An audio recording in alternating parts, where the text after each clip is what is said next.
আজকে আমরা আন্দোলন করেছি কারণ একজন প্রধান 2 বছর ধরে পঞ্চায়েত আসেনি, সুজালির মানুষের কোনো কাজ হচ্ছে না, উন্নয়নের কাজ বন্ধ হয়ে আছে, মানুষের পরিষেবা দিচ্ছে না। এই জন্য আমরা এর আগেও বিডিও ম্যাডামকে শোনাইছি, কিন্তু আমাদের কোনো শুরু হচ্ছে না, প্রধানকে চেঞ্জ করছে না। বহিষ্কৃত প্রধান, যাকে তৃণমূল থেকে প্রায় 2 বছর আগে বহিষ্কৃত করেছে, ওই প্রধান আছে।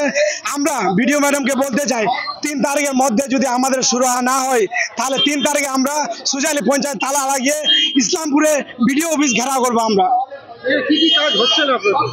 আমাদের কোন সুজালি পঞ্চায়েতে প্রধানে আসছে না, 2 বছর ধরে একটা কাজ হয়নি, সুজালি পঞ্চায়েত থমকে আছে, উন্নয়ন হচ্ছে না, মানুষের এখন হয়রানি হচ্ছে। কারণ এখন গুজব ছাড়ছে, SIR NRC নিয়ে কিছু গুজব ছাড়ছে, তার জন্য মানুষের জন্ম সার্টিফিকেট, বার্থ সার্টিফিকেট কিছুই কাজ হচ্ছে না, সুজালির উন্নয়নের কাজ থমকে আছে। রব্বানী আলম।